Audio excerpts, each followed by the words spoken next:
Math solutions for everyone. Good morning. Lecture number 3 arithmetic progression. Last lecture में हमने देखा है कि अरिथमेटिक प्रोग्रेशन किस सीक्वेंस को कहा जा सकता है। अब इसके बेस पर भी हम प्रॉब्लम सेट 3.1 में पहला प्रॉब्लम अभी सॉल्व करने वाले। तो पहला प्रॉब्लम क्या है, अच्छे से आप देख लीजिए। Question number 1, which of the following sequences are AP. सीधा सीधा प्रॉब्लम है कि कौन कौन सी सीक्वेंस एपी है। इफ दे आर एपी, अगर वो एपी है तो फाइंड द कॉमन डिफरेंस। अगर वो एपी है तो उसका कॉमन डिफरेंस आपको फाइंड करना है। मगर हम किस तरीके से एपी है ये जान पाते हैं, जब हम सीक्वेंस को देखते हैं। उसकी पहली टर्म, उसकी दूसरी टर्म, उसकी थर्ड टर्म, फोर्थ टर्म, जो आपके सामने टर्म्स है उनको हम देखते हैं और उसके बाद हम उन टर्म्स के बीच का डिफरेंस देख लेते हैं। और अगर वो डिफरेंस कांस्टेंट होगा तो भी हम उस सीक्वेंस को एपी कहते हैं। और जो कांस्टेंट डिफरेंस हमें दिया जाता है, हम देख लेते हैं, उसी को हम कॉमन डिफरेंस भी कह सकते हैं। तो हम सीधे सीधे इस पर और कुछ डिस्कशन किए बिना पहला प्रॉब्लम देख लेते हैं। नंबर 1, पहले प्रॉब्लम में हम सीधे आंसर में नहीं प्रॉब्लम में लिख लेते हैं। सीक्वेंस दी गई है 2 4 6 8 डैश डैश। अब ये सीक्वेंस एपी है या नहीं है, ये आपको आइडेंटिफाई, डिटरमाइन, डिसाइड करना है। अब ये सीक्वेंस तो है ही, तो हम स्टार्ट कैसे कर लेते हैं, देखो। द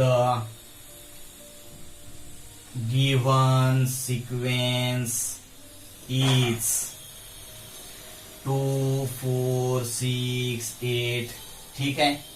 उसमें पहली टर्म 2 है 2, सेकंड टर्म 4 है, थर्ड टर्म 6 है और फोर्थ टर्म 8 है, सो ऑन, यानी इसके आगे 10 12 हो 14 वगैरह होने ही चाहिए। मगर जितनी दी है उतने ही तौर पर हम देख लेते हैं। लेट, तो समझ लीजिए उसकी पहली टर्म 2 है, उसकी दूसरी टर्म 4 है, उसकी तीसरी टर्म 6 है और उसकी फोर्थ टर्म 8 है।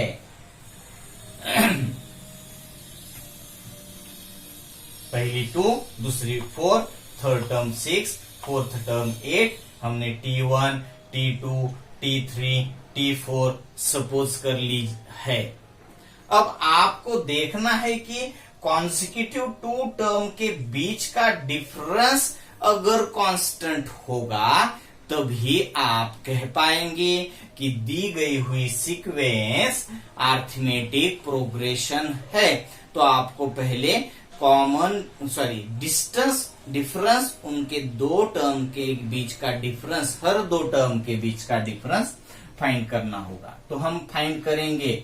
नाउ स्टार्ट करेंगे T2 minus T1, second term minus first term, 4 minus 2, 4 minus 2 यानी 2 बन गया। अब third term minus second term देख लेते हैं। Third term minus second term, third term 6 minus second term 4, इन दोनों के बीच का भी डिफरेंस 2 ही है। अब fourth term minus third term, fourth term T4 minus T3 यानी 8 माइनस 6, इन दोनों के बीच का भी डिफरेंस 2 ही है, 2 ही है। तो आप ऑब्जर्व कर पाएंगे कि हर दो कॉन्सिक्यूटिव टर्म के बीच का डिफरेंस कांस्टेंट है। तो आप by observation the difference between two consecutive terms is constant, आप लिख पाते होंगे। हर दो कॉन्सिक्यूटिव टर्म के बीच का जो डिफरेंस है वो कांस्टेंट है, तो आप कह पाएंगे therefore given sequence is an AP. तो जो आपके सामने सीक्वेंस है वो एपी है। एंड कॉमन डिफरेंस, मैं यहां पर लिख नहीं पा रहा हूं अच्छे से, तो इसको इरेज करके मैं इधर लिख देता हूं। देयरफॉर या फिर and common difference equal to 2। दो आंसर्स आपको देखने हैं, वो एपी है या नहीं है, ये आपको डिसाइड करना था, जो कि आप कर पाते हो। आपको करना क्या होगा, हर दो कॉन्सिक्यूटिव टर्म के बीच का डिफरेंस आपको देखना होगा।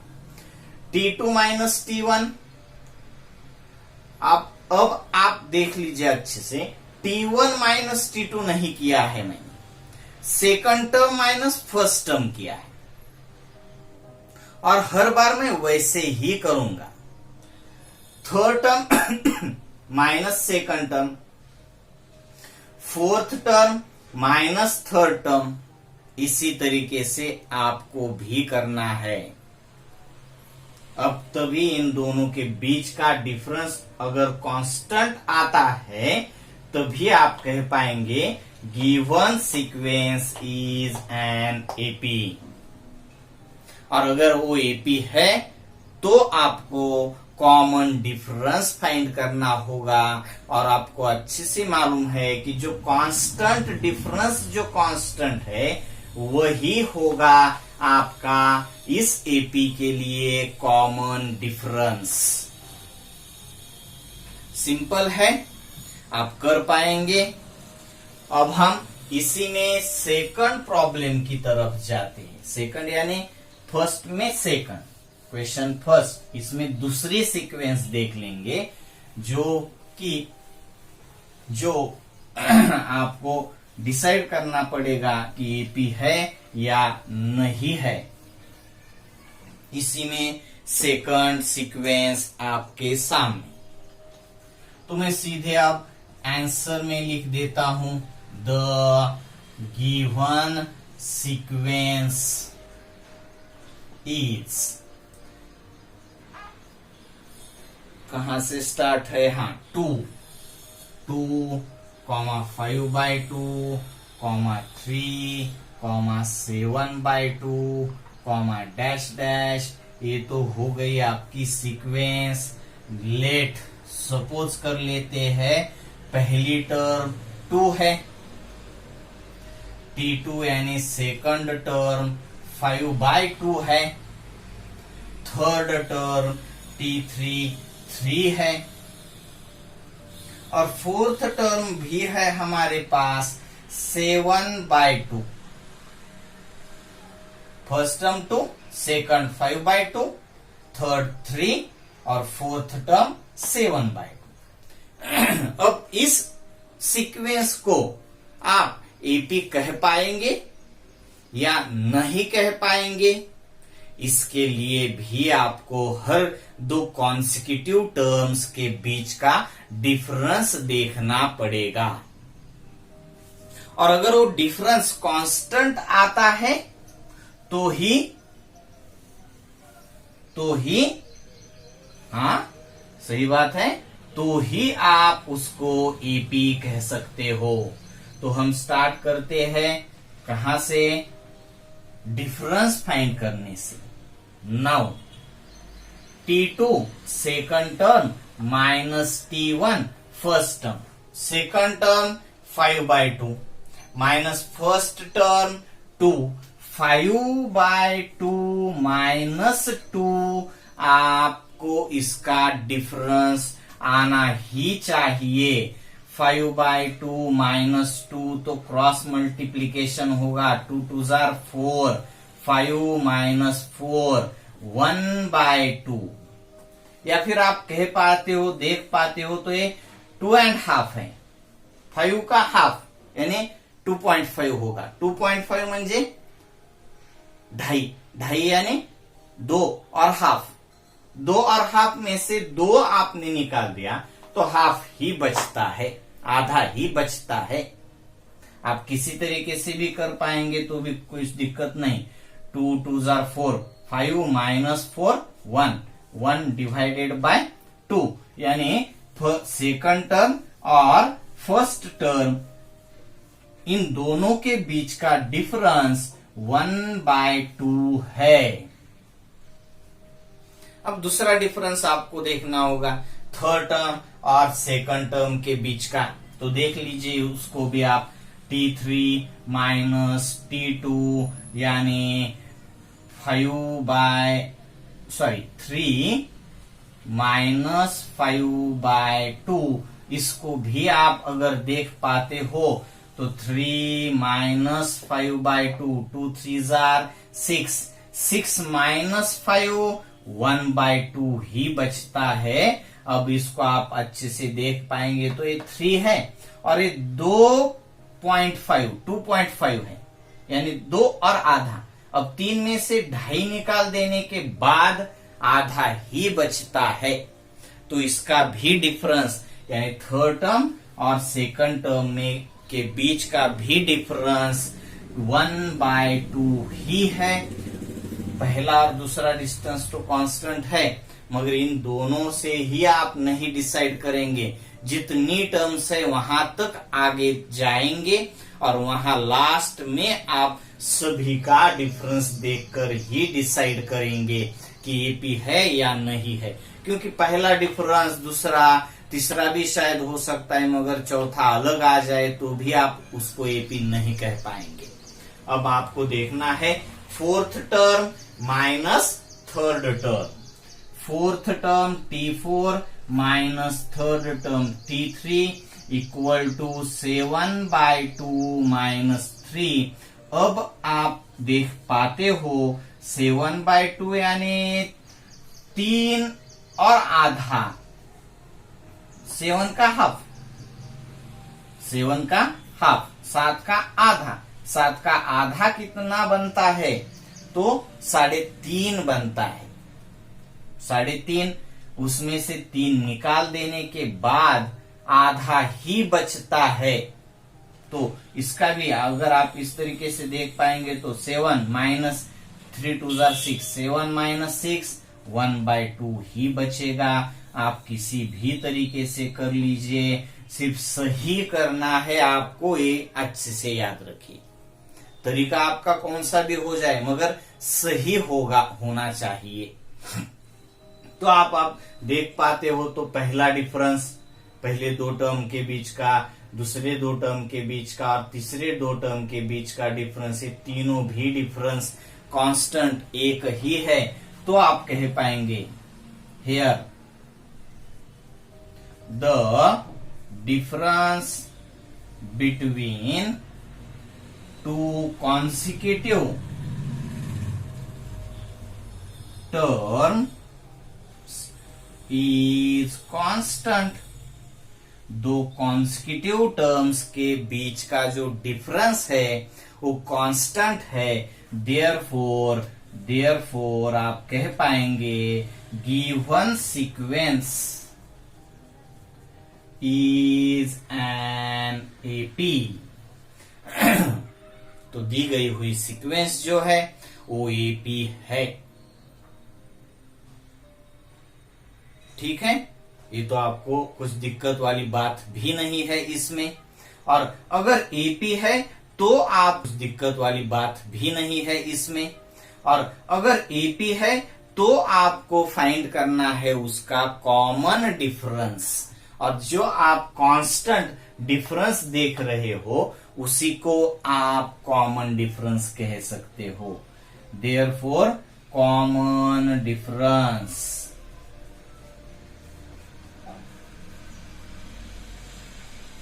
Is equal to 1/2। ये हो गया आपका सेकंड सीक्वेंस। अब ये तो बहुत ही इजी प्रॉब्लम्स है, हम थर्ड भी देख लेते हैं। थर्ड में भी 4 ही टर्म्स है, तो इसमें कुछ भी हमें इरेज करने की जरूरत नहीं, स्टेप जैसे है वैसे ही रखेंगे। अगर होगी तो कॉमन डिफरेंस लिख देंगे, नहीं होगी तो यहीं पर हमारा प्रॉब्लम सॉल्व हो जाएगा। सीक्वेंस है थर्ड में, द गिवन सीक्वेंस इज -10, -6, -2, 2 और डैश डैश सो ऑन।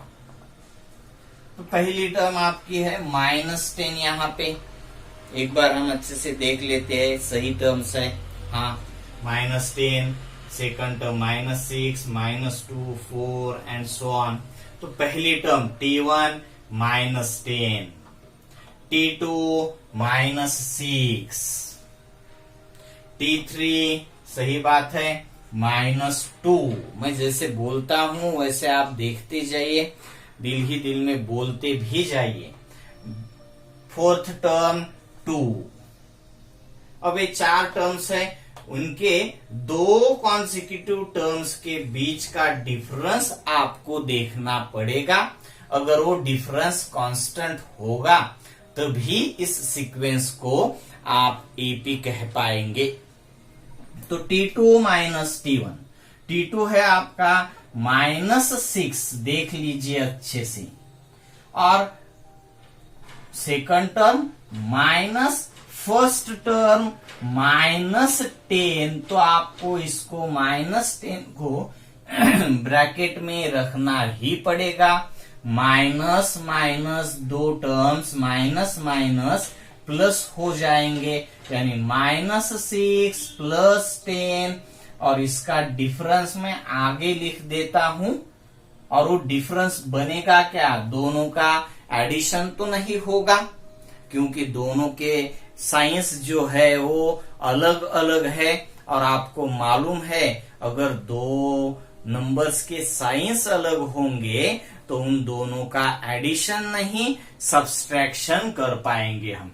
-6 + 10 दोनों का साइंस डिफरेंट है, तो 10 में से 6 निकालने के बाद 4 बचता है, और 4 बिगर का साइन यानी +4। अब +4 तो आपको लिखने की जरूरत नहीं पड़ेगी, ये 4 लिखा है तो +4 ही है। सेकंड टर्म और फर्स्ट टर्म, इन 2 टर्म्स के बीच का डिफरेंस आपको मालूम हो गया। अब आप देखेंगे थर्ड टर्म और सेकंड टर्म के बीच का डिफरेंस। थर्ड टर्म है आपकी -2, थर्ड टर्म -2, और माइनस करना है आपको सेकंड टर्म जो है आपकी -6। तो माइनस ऑफ -6, तो इसको मैं फिर से ब्रैकेट में लिख देता हूं, और माइनस माइनस बन जाएगा प्लस, यानी होगा क्या ये -2 + 6, और इसका भी मैं कैलकुलेशन आगे लिख देता हूं। आप चाहे तो नीचे लिख पाएंगे, क्योंकि आप ये स्टेप करने के बाद दूसरी करेंगे तो आपको यहाँ पर जगह होगी, स्पेस आपको मिलेगा, तो आप नीचे भी लिख पाएंगे। अब -2 और 6 पॉजिटिव है, तो इन दोनों का तो एडिशन नहीं हो पाएगा, इन दोनों का आपको सब्सट्रैक्शन ही करना पड़ेगा। और 6 में से 2 सब्सट्रैक्ट करने के बाद 4 बचता है, और वो +4 ही होना चाहिए, यानी पहले 2 टर्म का भी डिफरेंस 4 है, दूसरे 2 टर्म के बीच का डिफरेंस हमने देख लिया, वो भी 4 ही है, मगर इन दोनों पर ही तय नहीं कर पाएंगे, डिसाइड नहीं कर पाएंगे। आपको तीसरा भी डिफरेंस, जितने टर्म्स है वो सभी के डिफरेंस आपको देखने पड़ेंगे। अब हम तीसरा देख लेते हैं, fourth term minus third term. Fourth term 2 minus third term -2, यानी 2 माइनस 2 यानी फोर्थ टर्म, माइनस तो माइनस ही, और उसके बाद थर्ड टर्म -2 यानी -2, तो माइनस माइनस बन जाएगा प्लस, यानी 2 + 2, और अब यहाँ पे +2 दोनों का सेम साइन है, तो इनका एडिशन 4 ही आता है।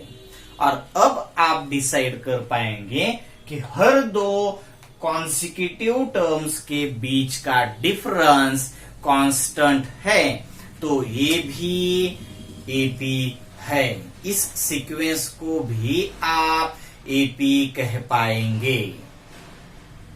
सिंपल है।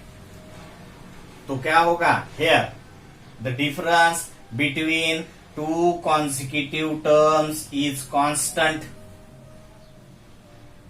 therefore given sequence is an AP।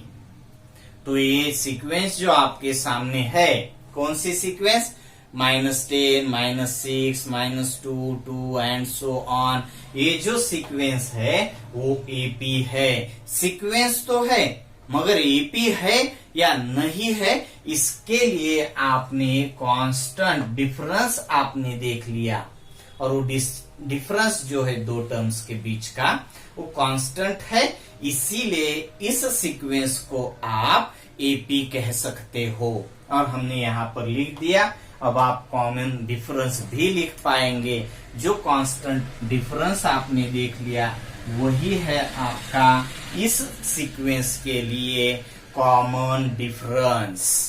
अब हम जाएंगे आगे और उसमें भी देख लेंगे।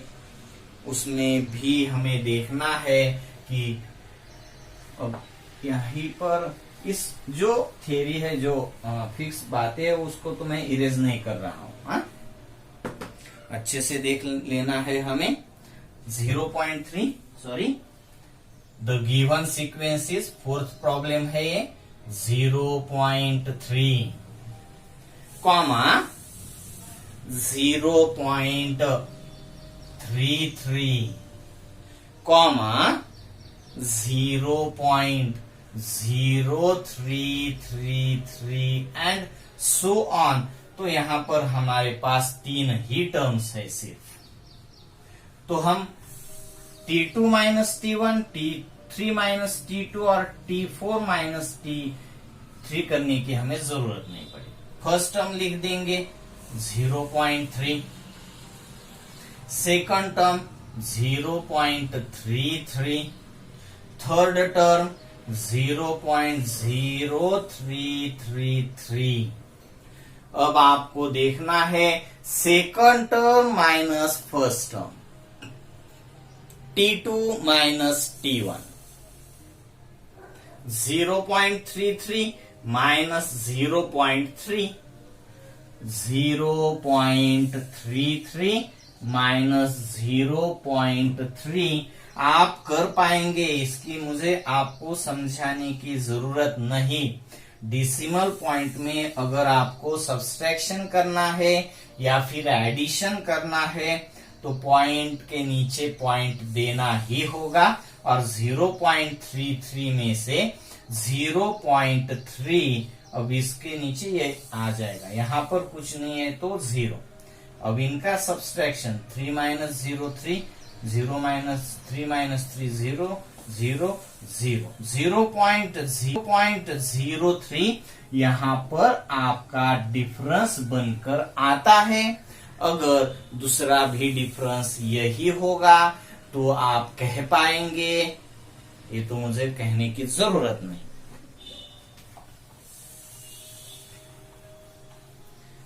Second third term minus second term, यानी सेकंड डिफरेंस हम देख लेते हैं।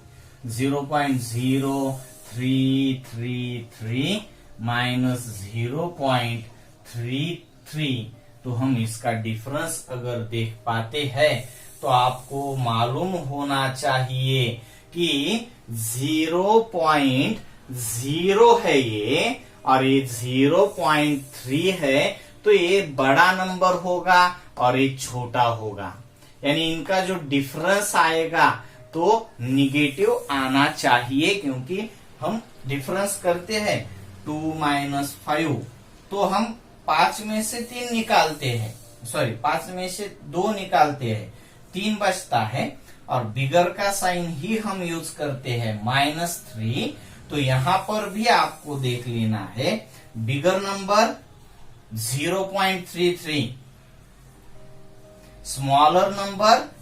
0.0333, in bigger number minus smaller number. इसी तरीके से होता है सब्सट्रैक्शन, और यहाँ पे कुछ नहीं है तो आप 0 0 देख पाएंगे। अब 0 में से 3 नहीं सब्सट्रैक्ट होता, तो यहाँ से यहाँ कैरी लेना है, और ये तो बातें आपको अच्छे से मालूम है। यहाँ से नहीं आता है तो यहाँ से ले लेते हैं, यहाँ से हमने कैरी यहाँ पर ले लिया, यहाँ से यहाँ ले लिया, तो ये बन जाएगा 10 माइनस 3 बन जाएगा 7, ये 9 माइनस 3 बन जाएगा 6। यहाँ पर 2 से 3 नहीं सब्सट्रैक्ट होता है, तो यहाँ पर 2 की जगह हम यहाँ से कैरी लेंगे 12 से, 3 सब्सट्रैक्ट होने के बाद बचता है 9, यहाँ पर 2 माइनस 0 2 पॉइंट से, यानी ये होगा -0.2967, -0.2967। और इन दो जो आपने डिफरेंस देख लिए हैं उनके बीच का आप कंपेयर करेंगे तो आपको अच्छे से पता लग जाता है कि इनके बीच में जो डिफरेंस है वो कांस्टेंट नहीं है, तो इस सीक्वेंस को आप अरिथमेटिक प्रोग्रेशन नहीं कह पाएंगे। ठीक है, तो क्या लिखेंगे आप? The difference between 2 consecutive terms is not constant. Therefore, given sequence is not an AP. Is not an AP. और अगर ये AP नहीं है तो आप कॉमन डिफरेंस नहीं लिख पाएंगे। ठीक है, तो एक प्रॉब्लम्स हमने 3.1 में क्वेश्चन फर्स्ट में पहले 4 प्रॉब्लम्स हमने कवर कर लिए हैं। 5th 6th ये 2 प्रॉब्लम्स आपको सेल्फ वर्क में ही करने हैं। हम नेक्स्ट लेक्चर में 7th और 8th प्रॉब्लम की तरफ जाएंगे। Okay, bye.